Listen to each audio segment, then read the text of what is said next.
Fala pessoal, beleza? Boa tarde. Vamos no nosso recap de hoje, tá? Dia 25, em índice, contexto e movimentação do preço. Uma informação relevante, né, que a gente tem para o dia de hoje, para pensar, inclusive para o dia de amanhã, é o fundo duplo mais alto, tá? Então, sempre que vocês observarem essa sigla, né, ela quer dizer que você tem um fundo duplo levemente mais alto. Que era aquela marcação que eu havia deixado durante o dia, eu deixei ela mais grossa, que era para ela ficar, né, realmente como um ponto de atenção ali. O fato dele não ter, né, pessoal, renovado essa mínima, deixa eu deixar ele com uma linha um pouco mais fina aqui. O fato dele não ter conseguido renovar a mínima, né, indica que vendedores, né, não estavam dispostos a vender tão baixo enquanto o mercado estava nesse momento. Mais uma particularidade desse doji, né, é que ele inicialmente veio acima, posteriormente ele veio para baixo. Então, a ideia de continuidade desse doji, se a gente pensar na alternância das movimentações, né, a melhor possibilidade seria, dentro daquela ideia de alternância, né, seria um movimento de alta. Ainda, né, aqui no gráfico diário, a gente já teve a nossa H1, perdeu a mínima, tivemos H2, perdeu o mínimo aqui mais uma vez. Né? A próxima retomada de máxima, conforme a gente já vem conversando há mais dias, será uma H3. H3 seria a melhor probabilidade para uma correção um pouco maior em cima dessa região de wedge. Isso aconteceu também lá nos 5 minutos, né, pessoal? Era uma região de wedge muito parecida com essa. E aí, quando o mercado chega, né, na sua H3, H4, né, ele acaba gerando algum tipo de pullback, né, um pouco mais amplo, tá? E ponto, né, observação bastante importante é a ausência de nova mínima. A ausência de nova mínima, né, quando o mercado vem, por exemplo, de um bom impulso de baixa, ele faz um pullback. Quando ele falha a nova mínima, ele deixa a possibilidade de a gente ter uma nova máxima. Então, a depender, claro, né, daquilo que o mercado nos apresentar, a nova máxima é esse topo aqui. Então, teria uma boa movimentação aqui, ó, de pelo menos 1.700 pontos. Claro, essa movimentação pode não ser de uma vez, mas ela também pode, tá? Então, a depender da pressão que vier ali, né, do dia, tá? Então, estamos nessa região de wedge, região de troca de polaridade, né, região de alvos. Aqui nos 60 minutos, né, a gente tem uma observação também importante a fazer, é que aqui no M60, pessoal, a gente teve, né, uma possibilidade de wedge, né, que era essa wedge aqui. Essa wedge aqui, ela cumpriu, né, os pré-requisitos dela. A gente tinha, né, uma movimentação de uma, de duas, de três puxadas. Ela renova o ponto de inflexão e ela faz uma nova máxima. Né? Então, ela cumpre a premissa de duas pernas. Aqui dentro ainda dos 60 minutos, né, a gente teve essa possibilidade de wedge, né? Ele renova a inflexão e já na barra 1, né, do dia, na mínima da barra 1 do dia, ela já renova a inflexão e já cumpre a premissa de perna 2. E aí a gente estava tendo um bom movimento de alta. Mas o resultado de hoje, né, conforme a gente conversou, e é até importante, né, citar aqui para esclarecer a dúvida de uns amigos, quando vocês tiverem, né, observação de relatório, né, que seja trimestral, semestral, anual, liguem, né, o alerta que essa movimentação ela pode ser muito mais agressiva, a depender desse relatório. Aquela movimentação, né, que por vezes acontece, que é chamada de super quarta, né, geralmente é quando você tem mais relatórios desses, né, de relatórios mais amplos, né, de período de um estudo um pouco mais amplo, tá? Então eles tendem a sacudir um pouco mais o mercado. Aí o ideal é não estar, né, presente, ou se tiver, né, que já tenha feito uma boa parcial ali, para ver se o mercado dá continuidade na movimentação. Fora isso, melhor, né, esperar uma, duas barras, que nem o Brooks recomenda, para depois voltar a operar. Tá? Então, a barra um aqui acabou, né, já vindo cumprir aquela premissa dessa movimentação aqui, ó, dessa aqui, ó. Então a gente tinha uma, tinha duas, certo? Tinha três puxadas, ele renovou o ponto de inflexão. Ele não renova a máxima, né? A ideia era que ele conseguisse, né, renovar essa mínima. Inclusive era a ideia do dia anterior, né, que era fazer a perna 2. E aí ele cumpre já na primeira barra. E depois disso, né, ele faz aquela outside. Aqui nos 60 minutos, né, se a gente observa a movimentação um pouco mais ampla, eu tenho uma wedge com o fundo duplo levemente mais alto. A gente já conversou que isso daqui, né, para nós, ainda é tido, né, como uma possibilidade, né, de cenário de compra, tá? Essa wedge, né, bem mais ampla, né, e demorou bem mais tempo para o mercado vir fazer o teste. Mas o fato dele não ter, né, renovado essa mínima prévia, né, ela é bastante relevante para a gente. Então, acaba sendo um ponto de observação.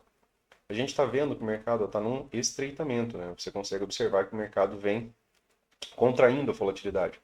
Isso daqui é positivo, né, para quando ocorre uma expansão da volatilidade. E aí a gente tem que estar atento e ter a devida atenção e o pensamento correto, porque se ele inicia um modo rompimento, quando ele vem de um estreitamento, principalmente quando esse estreitamento leva muitas horas, né, a gente até conversou sobre isso em dias anteriores, né, quando a gente estava falando sobre as insides, né, e outside com inside, né, é quando você tem o padrão I ou I, né, que é quando o mercado faz, né, uma abertura, né, que seria o triângulo expandido, e logo em seguida ele faz o triângulo simétrico. O triângulo simétrico ele é sempre o modo rompimento.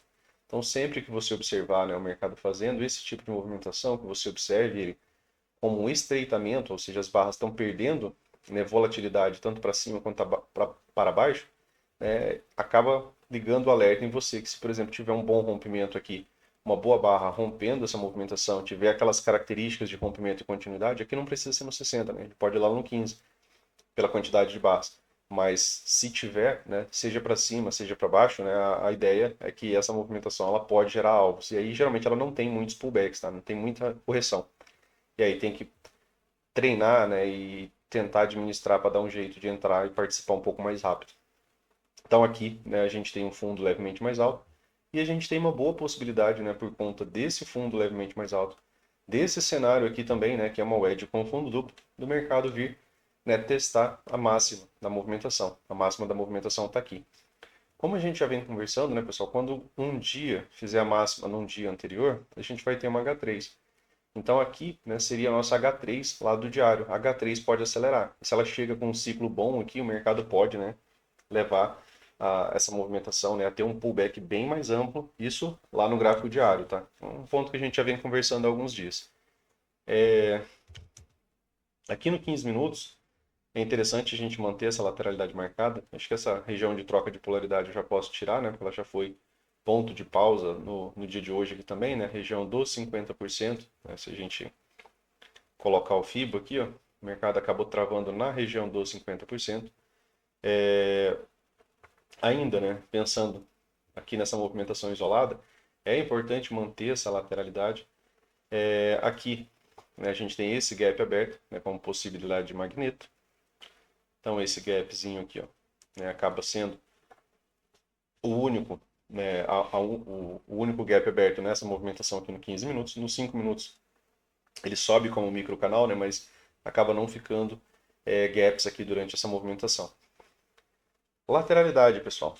MM200, né? Se o mercado, né, porventura, consegue abrir com gap de alta e a gente consegue um bom fechamento aqui acima da MM200, né, a gente pode entrar, né, numa movimentação um pouco mais direcional, que seria a ideia de um Fab 4. Como o mercado está na iminência lá daquela movimentação, né, de ter a própria, né, H3, ele já cumpriu todos os pré-requisitos, já perdeu mínima, já renovou máxima, já manteve mais tempo de lateralidade, a gente pode ter um teste, né, dessa movimentação aqui. Tá? E aí, a depender da pressão, essa movimentação pode subir ainda um tanto bom mais.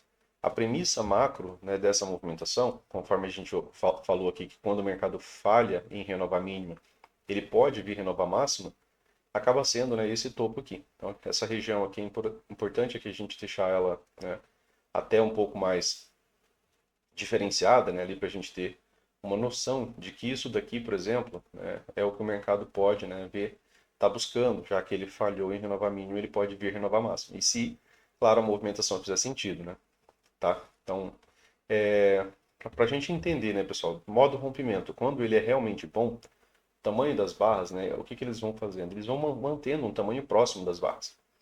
Esse tipo de modo rompimento nem precisa ser barras muito, muito grandes, né? Podem até mesmo ser barras um pouco menores. Só que é mantida, né, o tamanho, por exemplo, próximo das barras. E esse tipo de rompimento, né, é o que geralmente perdura por bastante tempo. Quando ele geralmente faz uma barra muito grande, né, já está tendo uma certa exaustão. E aí acaba tendo muita realização de lucro, né? E aí às vezes é que a gente começa a ver aqui o primeiro pullback nesse tipo de movimentação, tá? E aí às vezes a entrada é aquela que o Brooks fala. Entrar, né, de qualquer jeito, participar pequeno, mas pelo menos, né, participar. Então aqui a gente tem uma lateralidade, ó. Essa lateralidade aqui já tem 20 barras, ela já entra naquela característica, né, que ela sai da melhor condição para vir uma correção, né, uma movimentação de queda. Aqui também fica uma região de POC, então essa região de POC acaba sendo uma possibilidade de região de troca de contrato interessante, né, para a defesa dos comprados, né, já que ela vem de uma movimentação de alta. E aqui nos 5 minutos, né, pessoal, aproveitando ainda, né, para explicar a dúvida, né, de um dos amigos ali, de uma conversa que a gente teve pela manhã, né. Ele perguntou, né, o porquê da compra na pós, né, o fechamento da barra 1 ali. A barra 1, pessoal, aqui tem uma parte de comportamento que é interessante, que o Brooks traz. Às vezes algumas pessoas acabam pulando essa parte, mas o Brooks ele fala, né, que tanto, né, robôs quanto pessoas, né, e os robôs vão programar, os robôs vão programar as pessoas, não, né, as pessoas vão programar os robôs, e isso, né, traz essa mesma lógica de pensamento que nós trazemos, né? Então, o Brooks ele fala muito sobre o que essa barra aqui estava querendo dizer, né? Aqui era a mínima, tá, pessoal, do dia anterior, ó. Essa linha aqui eu acabei apagando porque estava nas outras marcações ali. Mas olha, ele vem um tique abaixo. Quando ele vem um tique abaixo, ele cumpre aquela premissa que a gente já vinha esperando já há um tempo, né? Que era a premissa do mercado, né, vir, né, cumprir aquela perna 2 de baixo. Aqui é a mínima da lateralidade, né? Aqui, ó. Você tem a mínima da lateralidade. Para essa movimentação ter continuidade, você precisaria de uma barra de baixa. O mercado abre com gap de baixa, tá? Mas ele abre com gap de baixa, né? Ele abre com gap de baixa, ele abre aqui, certo? Então, você tem interesse vendedor aqui desde a abertura, já que é um gap de baixa. Essa movimentação se desloca até a nova mínima, é um fundo duplo majoritário, né? Quando a gente tira o zoom, que nem a gente observou, um ponto que a gente havia conversado pela manhã, era exatamente isso daqui, ó. Quando você observa esse fundo para esse topo, ele tem uma movimentação de 1.600 pontos. Então essa movimentação aqui é majoritária quanto a essa, tá? Então essa movimentação aqui é mais importante. Esse fundo aqui é mais importante do que esse. Por quê? Porque ele levou a um deslocamento maior do preço. Então, tudo que tiver ao meio desse topo e desse fundo, a gente considera como minoritário, tá? Então, aqui ele testa um fundo majoritário, certo? Então, esse teste foi um teste de um fundo majoritário. Aqui ele também tenta romper a lateralidade. E, né, enquanto essa barra estava numa movimentação de queda, alguém estava vendendo ela, tá? Alguém estava vendendo essa barra. Até mesmo robôs, né, vendendo essa barra. A gente tem um gap de baixa.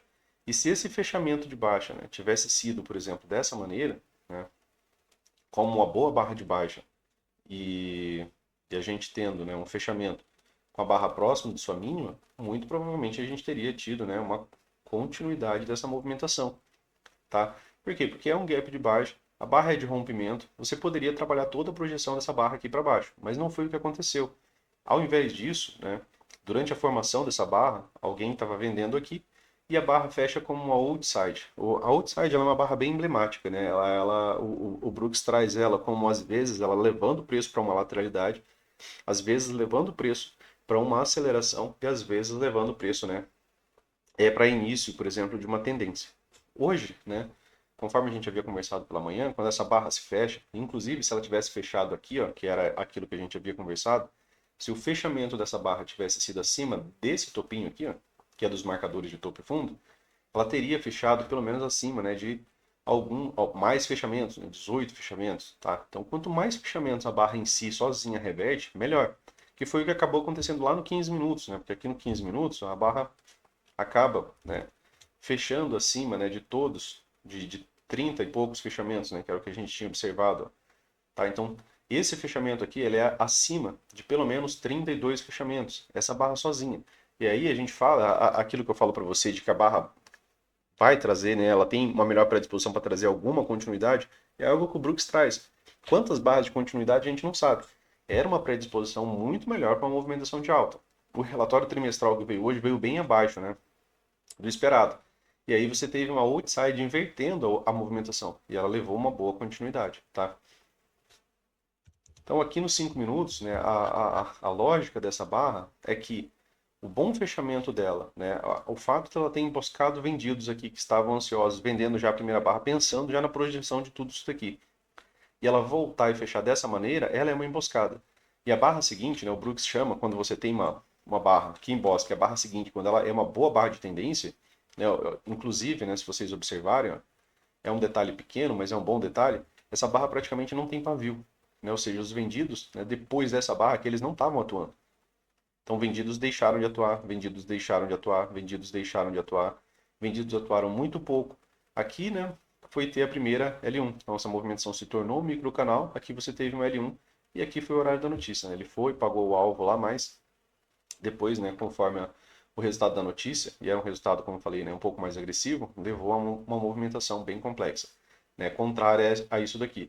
Isso daqui não é o comum da gente ficar vendo, né, pessoal? Por isso que é mais complexo, pelo menos para mim, trabalhar isso daqui, porque como o Brooks traz isso daqui como sendo, né, a movimentação que vai se repetir menos, que é a volta em V completa, né, no geral eu acabo esperando que essa movimentação falhe, faça um reteste para depois voltar, tá? Eu não trabalho ela como a prioridade, né, de algo que vai se repetir, tá? Então, essa é uma das razões, né, de não estar, por exemplo, participando logo da venda, porque se eu vendo aqui e a probabilidade maior é que ocorra um reteste, né, eu tô extremamente mal vendido, né? O mercado chega aqui, por exemplo, no 50% da perna, né, dessa movimentação do dia, 50%, 61, ele retorna e ele pode retornar para testar o topo do dia, né? E no geral, né, notícias não chegam a gerar isso daqui. No geral, ela gera uma oscilação, mas o mercado continua fazendo aquilo que tinha uma melhor predisposição a fazer. Mas essa daqui ela reverteu mesmo a movimentação. Então aqui o mercado chega no 61,8, né, e não tem aquela movimentação, né, de retorno, mas a ideia, né, de não estar, por exemplo, vendendo muito próximo aqui, né, ou muito próximo, é que muitas vezes acontece do mercado fazer isso aqui, ó. Eu não tinha estrutura ainda, né, durante a manhã. Enquanto o mercado estava nessa formação aqui, a gente não tem estrutura. Eu tenho um topo, né, e tenho um fundo, só. Se ele falha aqui, significa que ele falhou antes de renovar a mínima. E se ele falha antes de renovar a mínima, o que ele pode vir fazer depois? Renovar a máxima.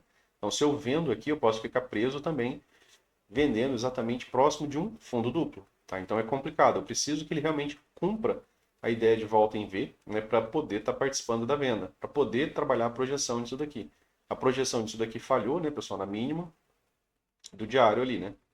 Tá? Então aqui, dentro dessa movimentação, né, a explicação racional para isso daqui é a questão também sentimental, né?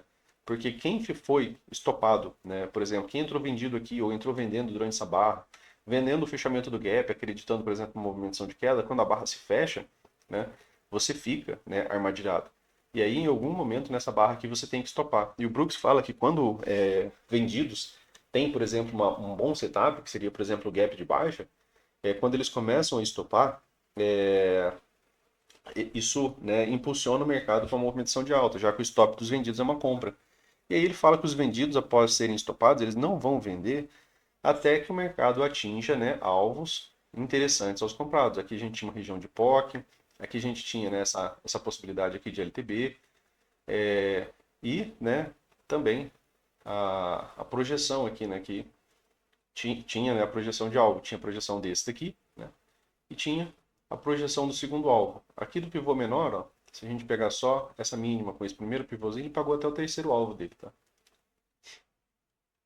Então, essa é uma das razões. Essa outside aqui, ela também armadilhou, né, quem estava acreditando que o mercado, por exemplo, ia pagar o segundo alvo. Então, para quem não saiu dessa operação, né, durante aquela oscilação ali do mercado, e comprou, por exemplo, alto, ou comprou, por exemplo, a própria L1, mesmo sendo um bom setup, ele ficou aprisionado aqui também.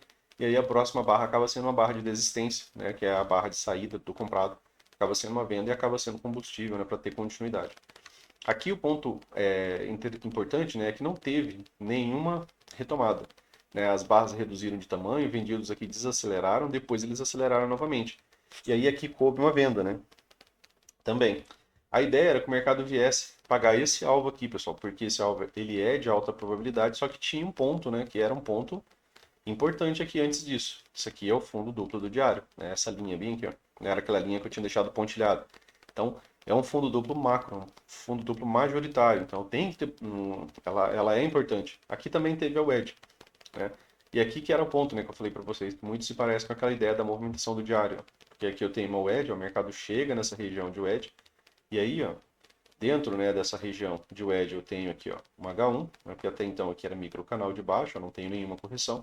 Ele perde mínima, retoma máxima, eu tenho uma H2. Ele perde mínima, retoma máxima, eu tenho uma H3. Ele perde mínima, retoma máxima, eu tenho uma H4. H4, conforme a gente conversou, é uma wedge com fundo duplo, né? Então, se aqui é uma wedge com fundo duplo, aqui era o melhor potencial para ter algum tipo de correção. Aqui a gente conversou também sobre aquele rompimento, né? Melhor predisposição, pessoal, não muda, né? Aquilo que a gente conversou pela manhã. O Brooks fala que a wedge bear flag ou wedge bull flag são as melhores wedges. Por quê? Porque 80% das tentativas de reversão vão falhar. Essa wedge, ela tinha boa probabilidade de falhar, mas ela nem chegou a dar venda, né? Aqui, ó, você tinha uma região de troca de polaridade, uma região importante. Então, eu tive aqui um pequeno impulso de alta. Depois eu tenho um segundo impulso de alta. Aqui a gente falou sobre esse rompimento, né, que ele pagava o primeiro alvo aqui. E ele foi confirmado, né, dentro daquelas características do estudo. Então aqui, né, uma possibilidade de venda com uma boa barra saindo disso aqui seria uma boa venda. Por quê? Porque a maioria dos canais de alta, né, pós-impulso de baixa, eles acabam sendo boas bandeiras de baixa. Tá? Então, isso daqui, né, como predisposição à movimentação do preço, é mais fácil para cá. A questão é que ele não renovou o fundo duplo do diário, né, que era um fundo majoritário, e podia aqui encontrar compradores. Né? O fundo foi levemente mais alto. Mas essa movimentação aqui, né, que deixou, inclusive em contagem de barras, ó, você teve uma tentativa de retomada, né? Primeira, L1. Você tem a segunda, L2. Você tem a terceira, L3. Aqui a gente comentou, né, que se ele perdesse mínima mais uma vez seria uma L4. Ele perdeu a mínima, não, ele sobe microcanal depois disso daqui, ó. Tá? Então ele acaba subindo, ó. Depois você vai ter L1 aqui de novo, porque volta, começou a ser microcanal, né? Volta a contagem de base. Aí eu tenho L1, tem L2, tem L3. L3 formou uma correção, né? E aí acabei fazendo uma compra aqui, né? Essa compra acabou não desenvolvendo, ela deu para sair no 0 a 0, tá, pessoal? Então, bastante tempo aqui, né, ela deu a oportunidade de sair no 0 a 0. Quem teve paciência gigantesca, né, ainda conseguiu sair com um pequeno lucro. Qual que era a ideia dessa compra, né? Era que ela acelerasse, né, que ela se tornasse, por exemplo, essa falha de wedge. Falha de wedge geralmente acelera, o tamanho das barras, conforme a gente falou, ficam próximos, né, não ficam reduzindo de tamanho. E aí a L1, né, que podia também ter aquela movimentação mais rápida que a gente conversa, né, que seria a falha de L1 direta, para quê? Para levar a alvo. O que, que era o alvo, né, pessoal? Aqui, já retomando a ideia. Era fechamento do gap, né? Você tinha esse gap aqui aberto, né? Era o único que, era o último, né, que estava aqui aberto. Além desse alvo, né, você tinha a possibilidade do alvo, né, da própria falha de wedge, né? Então, se eu entendo essa movimentação aqui como uma wedge, a barra, né, que leva, que é o último ponto aqui antes do rompimento, né, onde tem gap aberto, né, porque aqui ficou gap aberto também, né, tá? Então, ele entrou nas características de um bom rompimento, ele não teve a continuidade, tá? Falhou ali na região de 50%. Então, o alvo dessa movimentação seria aqui, né, em 126.745, que seria o alvo, né, da falha de wedge, tá? E aí a gente tem o dia aqui, ó, de uma lateralidade por muitas barras, tá? Uma lateralidade por muitas barras. A gente tem MM200 flat aqui passando ao meio do preço. A gente já falou que quanto maior é a lateralidade, né, por mais tempo que essa lateralidade perdure, é mais interessante porque ocorre mais tempo ou de acumulação ou de distribuição. Então aqui, né, tem as duas características. A princípio eu penso mais na movimentação de alta, né, claro, por conta disso daqui. Né, esse detalhe aqui desse fundo mais alto, né, deixa a pequena possibilidade, né, do mercado ir lá renovar aquela máxima, né, dessa lateralidade. Outro ponto, né, pessoal, em wedges, né, olhando ali o gráfico diário, a gente fala, né, que quando o mercado atinge regiões de wedge, a gente tem a movimentação de 10 barras, duas pernas. Se eu tenho uma possibilidade de uma movimentação de 10 barras, duas pernas, né, que seria a movimentação mais banal de wedge, aquela que não muda a movimentação, ela não reverte nada, mas ainda assim, né, pensando numa TBTL, 10 barras, duas pernas, eu tenho uma perna 1, ainda não tive uma perna 2. Para eu ter uma perna 2 também seria a ideia de uma nova máxima, tá? Então, é mais uma ideia ali que corrobora ali para o mesmo pensamento, né, de que a gente pode ter um rompimento de alta. Se vamos ter, né, aí a gente vai descobrir amanhã ali, né, como é que vai ser essa movimentação. Mas a gente tem essa possibilidade aqui no 5 de abrir acima da 200, com a 200 acima do gap, ao meio do gap, né, e o mercado, né, mas claro, cuidado, espera pelo menos a primeira barra fechar, né, para pensar em participar caso isso ocorra. E dos 5 minutos para os 15 minutos, né, ele também vai ter que ganhar essa MM200 aqui com algum bom fechamento, tá? Para que as médias, né, se realinhem aqui e possa ter algum tipo de continuidade também, tá? Tem vezes, né, que a 200 está bem próxima do ponto, né? Aqui eu até considero que ela está próxima, mas tem vezes que ela está mais próxima aqui, e aí é até mais interessante. Por exemplo, se ela estivesse passando aqui, ó, né, mais próximo aqui dessa movimentação, tá? Então, fica essa possibilidade. De toda forma, modo rompimento, né? Rompeu para cima, rompeu para baixo, você já tem, né, como fazer o espelhamento de 100% dessa lateralidade, seja para uma movimentação de alta, seja, né, para uma movimentação de queda. Beleza? Então, para o vídeo de hoje era isso, pessoal. Valeu, um forte abraço para vocês aí e até mais.